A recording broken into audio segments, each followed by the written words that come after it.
disturbance to the flow of this House. I think as a House, we have an obligation to ensure that we assist the country in moving forward. Secondly, I want to thank the mover of the motion, my senior brother, Senator Dan Maanzo, who happens coincidentally to be our prayer coordinator. He has been praying a lot for this parliament.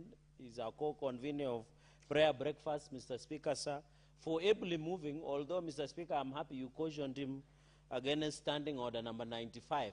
I think, Mr. Speaker, when I saw Senator Maanzo moving, I remembered Senator Samuel Pogisho, who was the majority leader. He had a font of reading his moving notes, but I'm happy Senator Maanzo should look at standing order number 95, that in the Senate you can only refer to your notes but not essentially read. But I want to thank him and thank for the leadership, Mr. Speaker, for if it was me, this petition should be rejected on its face value. Because what our brother Omusundi was seeking is already provided by the Constitution. And of course, thank my brother as I wish him quick recovery for the injured finger. You know, there is the finger of God. Mr. Speaker, for the injured finger, Mr. Speaker, quick recovery, and I hope the Parliamentary Service Commission will look into that matter and maybe provide him with compensation for ably. He has already, Senator Muma is informing me, he has already a medical cover. So Senator Okia Omtata, you can use your insurance medical cover provided by Parliamentary Service Commission, and the Commissioner Joyce Korir can confirm that there is active usage of insurance card should we need medical attention. But I can see the Commissioner is approaching Senator Okia Omtata for that attention. Mr. Speaker, I want to agree with the outcome of this petition because the essence, the upshot in summary, is that Omusundi wanted us to provide a citizen recall process, while the members of parliament are provided for the recall of members of parliament. But I agree with the thinking of the committee because you rejected, because under Article 144 all the way, Mr. Speaker, because I'll start with the President, 145, it provides for the process of removal of a president. So it's already provided in the Constitution, Mr. Speaker. Even on the issue of incapacity, even on the issue of violation of the Constitution, Mr. Speaker, when you look under Article 145, which mirrors the impeachment of a deputy president, and I'm happy, I would have expected Senator Manso to refer to the impeachment of the deputy president regarding Gachagua in the last session, but he fears, because he's on record as one of his lawyers on record, he feared to refer to the matter, Mr. Speaker. This provision of Article 45 has been put to test because the impeachment proceedings against the former president was done. It was started from the National Assembly. It came to the Senate, Mr. Speaker. And all of us, on the charges, 11 of them, we voted to remove the former deputy president from the office based on the charges as laid out and anchored in Article 145, and of course the standing orders 123. And I'm happy, Mr. Speaker, when I look across the aisle, all of us supported the removal of Rigathi Gachagua, Mr. Speaker, except Senator Okia Mutata.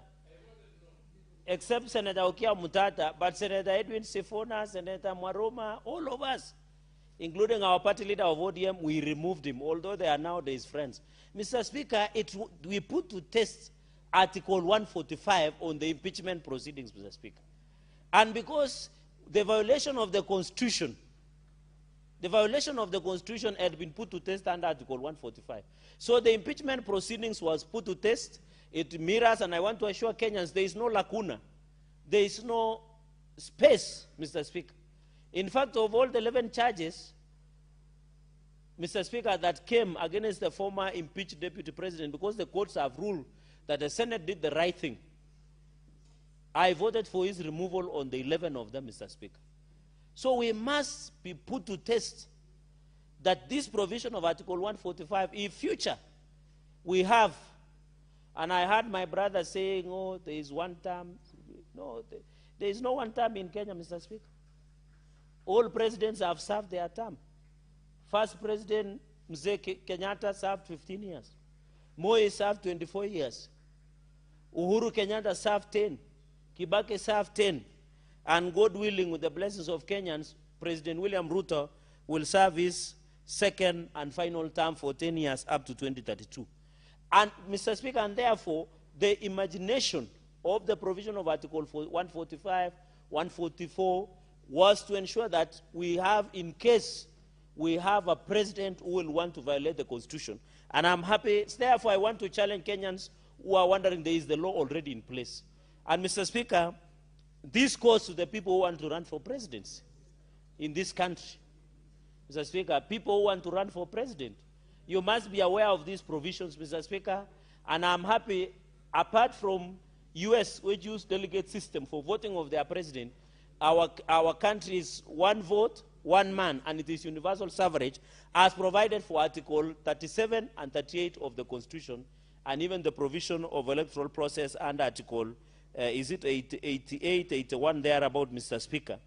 And Mr. Speaker, this, as I conclude that part, Mr. Speaker, I saw the info track yesterday release the opinion poll, and I'm happy that President William Ruto will vanquish and thrash his opponents with a thunderous defeat, because he was doing 34%, Mheshimiwa Kalonzo was doing 14%, our own brother, Senator Sifuna, was at 13%, although he has not declared that he's running for president. So he's doing very well. In fact, in the next 6 months, he will be number 2. But the problem in politics, there is no number 2, my brother Sifuna. And you have been told by Atuali, look for money, Mwami. So that, and you have heard the IBC saying 4 billion. So while that, and I know Sifuna is aware of Article 144 and 145, but he will come, you know, I want to appeal to him to relax now, remain as the senator of Nairobi. Then 2032, he can run for president. I can cede my presidential ambitions and become your running mate in 2032 so that we can win government and fix this country. Mr. Speaker, so I'm happy. Let us be aware of these provisions. As a president, the president is a symbol of national unity, Mr. Speaker. And I want, you know, and I know my brother Omwami Sifuna is a good friend of mine. You can see even the State House had been fixed, Mr. Speaker. It's now looking more beautiful. There are many functions that are being held there. So after 2032, when we'll be there with him, we'll be able to use that facility very well. Mr. Speaker, and therefore, that marks the conclusion of that matter, because we have agreed, and I think senior lawyers like Senator Mumo will agree with me, that there was no lacuna that ensured us that the citizen recall process, because the Constitution has captured that under Article. Finally, Mr. Speaker, on the governance, Article 181, Mr. Speaker, has provided for the impeachment proceedings. And by the way, Mr. Speaker, the reason I'm saying this, if you look at the beginning, the preamble of the Constitution, as seated here at the Senate, at the National Assembly, at the County Assembly, we are representatives of the people. And the Constitution says this Constitution can be exercised directly or directly. So whenever MCAs impeach a governor, they are doing that on behalf of the people they elected in direct representation, Mr. Speaker. And therefore, the citizen right recall is through the MCAs, Mr. Speaker. And I would have expected my MCAs in Nandi to impeach my governor, because he could not account for 1.8 billion when he appeared before our committee a number of days on Monday last week. So when an MCA, like what they did in Meru, impeach a governor, they are exercising indirect power because they are elected. When we impeached the former deputy president, we were exercising indirect power because we have been elected to impeach the governor or the president or the deputy president, Mr. Speaker. So I want to say in an upshot, the fact that Omusundi wanted us to have an equal right of citizens, we must ensure, Mr. Speaker, that Article 181 and our standing orders of the County Assembly and the Senate provides on the process of the impeachment of governors. We have done several impeachment of Governor Kawira Mwangasa. Mr. Speaker, and I want to thank the Senate and my colleagues, that every decision we have made to impeach a deputy president or a governor, we have always been right. When we impeached the former deputy president, he was bringing a dangerous narrative that you must have shares in a government. He has retreated to his village, Mr. Speaker, and in inciting Kenyans to many other untold things before this House, Mr. Speaker. So we have always been right as a Senate, and we should congratulate ourselves. Even when we impeached the former governor of Meru, we did the right thing. Because you can see Meru now is stable.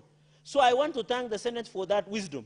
Even on the failed one technicality of Kericho, Mr. Speaker, where there was allegations that the governor ate the money belonging to the dead after the Londiani tragic accident, Mr. Speaker, and even misappropriation of revenue being collected in Kericho. We have always done the right thing as a Senate. And I want to encourage, because I have seen my colleagues, Mr. Speaker, when they're in public fora outside there, they want to look like they're apologizing. We made the right decision for this country for impeaching the former impeached deputy president, because he was a divisive figure who continued to undermine unity of this country. And as a House, as a Senate, Mr. Speaker, as a Senate of the Republic of Kenya, we are the House of Union who should protect the interests of each and every Kenyan wherever we are, Mr. Speaker. We do the oversight, we do representation, we do legislation, Mr. Speaker. We must come out strongly to ensure that we all accountable, Mr. Speaker. Finally, Mr. Speaker, there are many aspects. It is not only about recall, Mr. Speaker, can only be accountability, Mr. Speaker. We have different accountability mechanisms. One of them is removal from office, right of recall, vote of no confidence, impeachment proceedings. We also have accountability mechanisms like EACC, like being sanctioned by Parliament. Senator of Nairobi, Senator of Taita, we sit in Public Accounts Committee. One of our measures that we have been used for accountability is finding some of those governors who have failed to appear before the Senate Public Accounts Committee. Mr. Speaker, I'm aware you also sit in a number of committees in this House. And one of the accountability mechanisms is to summon, is to fine. In fact, we have issued warrant of arrest as a committee against the Governor Guyo of Isiolo. We did issue warrant of arrest against Governor of Nairobi and Governor of Samburu. And we were right, Mr. Speaker, because we want accountability mechanisms to be in place. So Kenyans should understand, apart from removal from office, there are other mechanisms that you can be held accountable, Mr. Speaker. And even I had my brother and other brothers who spoke today, my colleague Senator speak about the poor planning. I heard Senator Muma talking about the standards being set about the physical planning and how the city, which I agree. But we need also to call out the Nairobi City County Governor and the county government for allowing approvals of buildings being built everywhere, Mr. Speaker.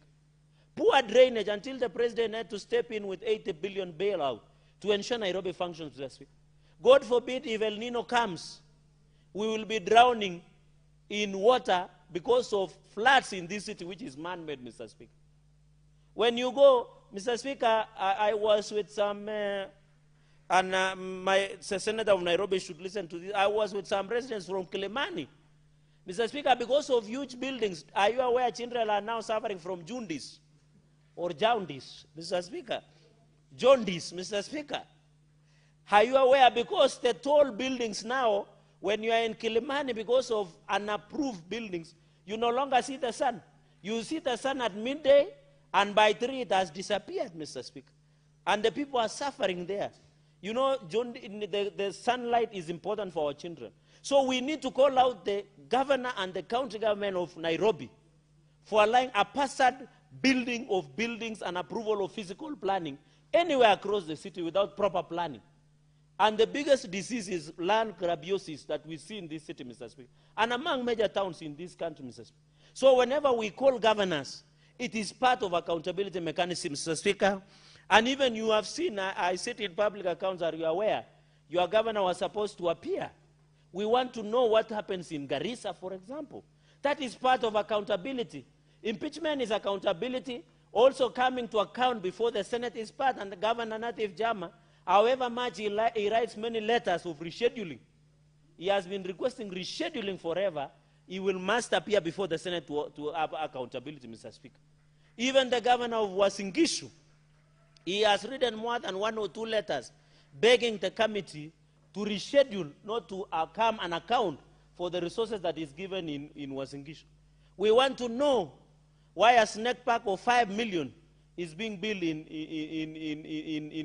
Uasin Gishu, for example, Mr. Speaker, where the people do not have drugs in hospital. There are no roads, Mr. Speaker.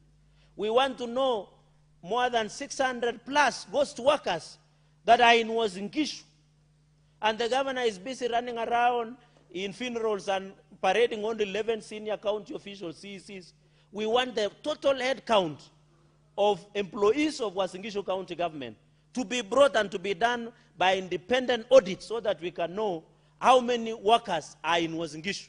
Because there are 600 plus ghost workers in Uasin Gishu that are gobbling billions and billions who have been transformed to political goons. Up to now, the MCA, former MCA Misoi, Mr. Speaker, is still in hospital and no one has been arrested.